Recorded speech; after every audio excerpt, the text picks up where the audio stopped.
Hi there, welcome back. We will get you ready by getting the basics right first. We would expect you to apply these principles in your CV writing easily.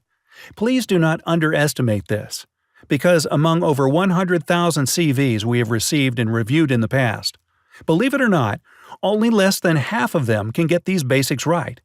So, if you follow our advice and spend some effort, you can at least stand above the average competition.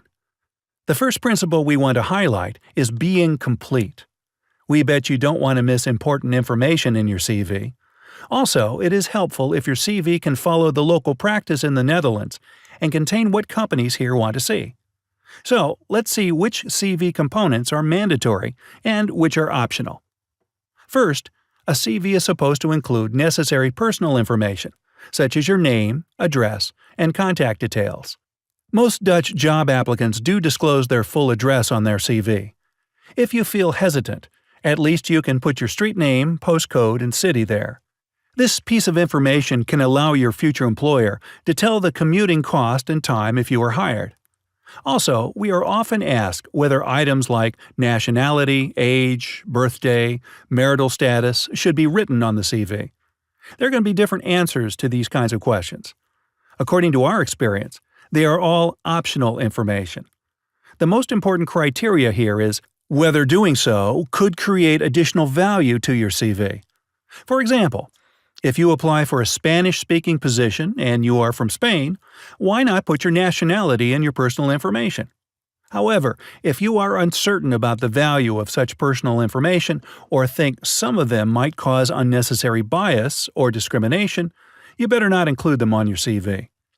Sometimes people also add work permit status or mobility preference in this section. This may play a positive role as well.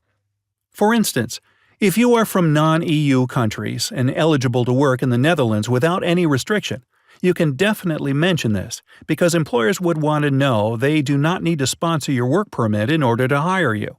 This can be a competitive advantage sometimes. Another one.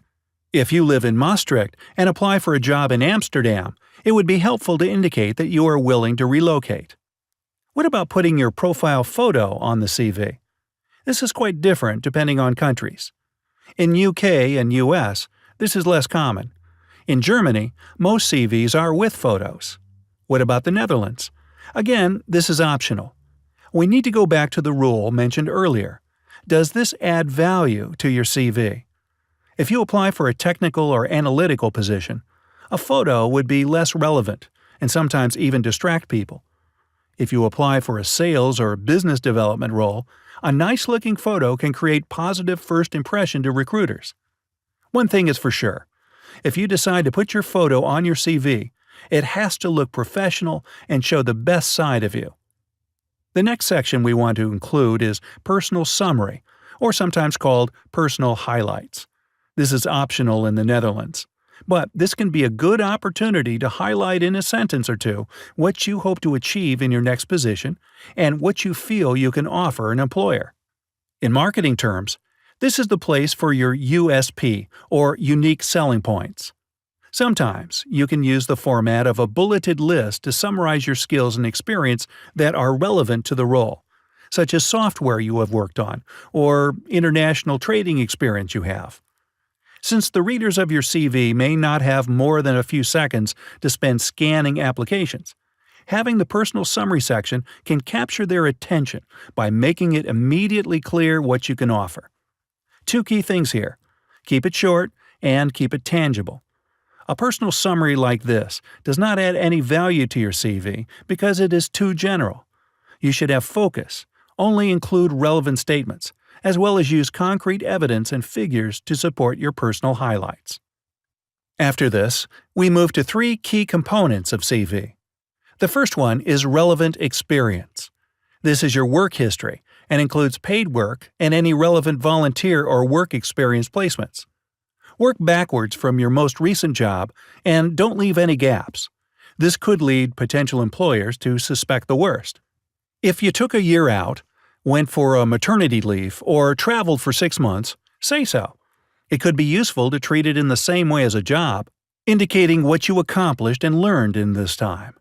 If you are a graduate or student, You can also have sections like project experience and extracurricular activities. This is quite valuable information for employers to assess your communication, organization, and leadership skills. We strongly recommend you use bullet points and lists. They are easy to scan and can help condense large volumes of information, which is good. The second key information is education and training. Use your common sense here. If you have an advanced degree, few people are going to be concerned about your high school. Make sure to also include any training courses that you have done that are relevant to the job that you are applying for. The last section is the skills section.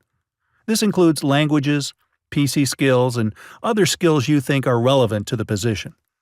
In the Netherlands, it is also common to have a section to list your interests or hobbies. Please keep it very brief. Avoid saying anything that could be contentious, such as political or religious affiliations, and whatever possible, use the space to show how you can fit in with the company's organizational culture. You may find some CVs have a references section.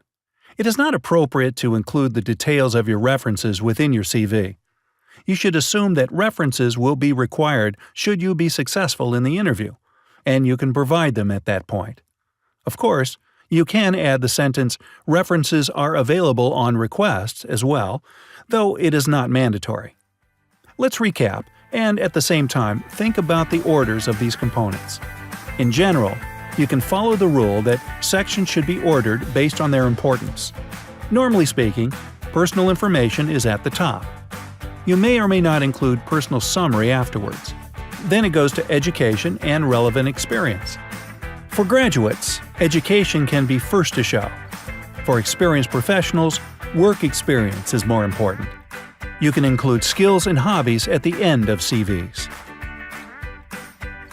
In our next lesson, we will talk about other basic principles of the CV writing. Stay with us.